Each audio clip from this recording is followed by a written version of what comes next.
this all kind of came to be when my mother would continually call me and pressure me to get my kids to church. And I was pretty anti-Catholic. And I told her that I don't need to go to church. And one day she had said to me, you know, Danny, you're going to do what you're going to do, but you get your kids to church and teach them who Jesus is. And with everything I've been through with my mom, I figured I'd honor that.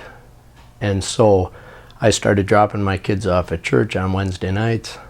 And as time went on, I mean, she actually called me one day and told me that she had paid the tuition for my kids to go to faith formation class. And asked me would I please bring them there. So I did. And every Wednesday night I would drop them off there, and I'd drive around town and wait for that hour and a half to get over, and then I'd pick them up. And Ash Wednesday, I picked them up and I pulled up in front of the church, and I noticed a lot of people coming walking out of the church. It wasn't regular classes that night. They had Ash Wednesday service. And as I was looking up, wondering where my kids are, I saw them walking out with another family because they needed someone to sit with. I kind of felt, what kind of a dad am I here? And so that kind of got my thought process moving. And then when I had actually got a phone call from the church telling me that my son was going to make his first confession and one of his parents needed to be there. So I hadn't been to church in a long time, and so I went, and we sat in the church that night, and I was looking back, and kids were going back there, and whenever it would become empty, or whenever there was an open chair back there, I would say to him, now go, you know, and he'd say, no, Dad, I'm not going. And I said, Daniel, get back there now. And he said, no, Dad, I'm not going. I said, you have to go. And you know, you're arguing in church, and so you're trying to keep it quiet. And I said, get back there now. No, Dad. And I said to him, just go back there, it's easy. Just tell him a few things you've done wrong. And he stood up and he looked at me, and he was angry, and he said to me as he stood there, and he said it quite loud, why do I have to do this stuff if you don't do it? And he stormed back there, and I watched him all the way back. I looked back at him, watched him walk back there.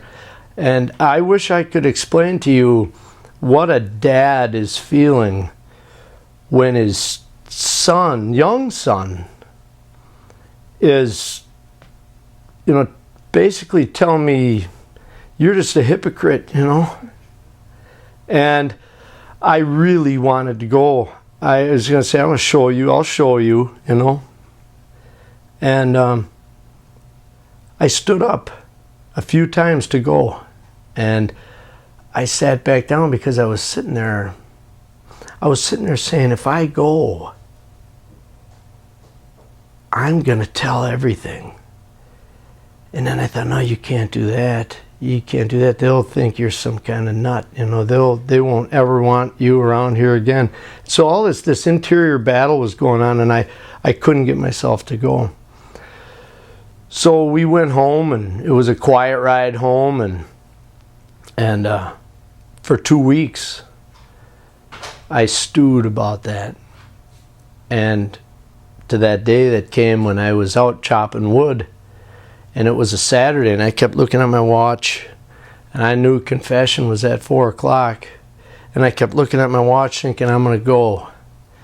And I that's what happened. I got my splitting wall stuck in a log, and it was just what I needed to say, fine, I'm done. I went right over to my truck, and I drove up there, and I drove around the block because I couldn't pull in. And I drove around again, and I'm talking to myself the whole time, saying, "This is crazy. This is stupid." And I went around the block the third time, and I actually said out loud in my truck, I hollered, "Jesus." And I turned in there, and I got out of my truck. I walked into the church, and it was all dark. It wasn't like confession was going on. I was just like, "What? There's nobody here." And I walked up to the front of the church, and I looked in the sacristy, and there's nobody in there. And I thought, that's it. This was so stupid. This was so stupid. I'm out of here.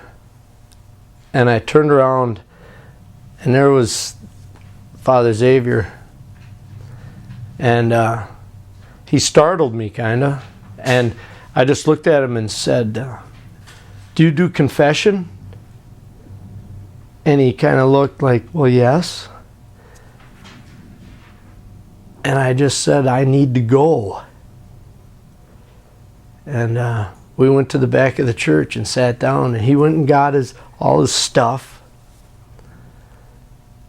And we went and sat down, and I just poured my soul out to him. And I cried. And I couldn't look at him. And I told him everything. And when I was all done, he grabbed a hold of my hands, and he told me, "I really respect your courage." And that floored me. And, I didn't know my act of contrition. I didn't know what to do. All the rules, I remembered them from grade school, and he just took my hands, and he started telling me really great things, how God would forgive me, and how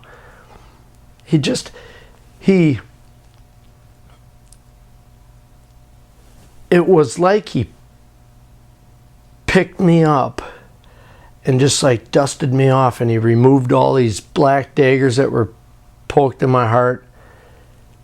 And it was unbelievable.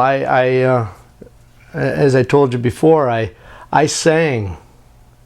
People don't exactly believe that shout to the Lord, amen, that God, that amen. I sang that all the way home. I hadn't felt that good.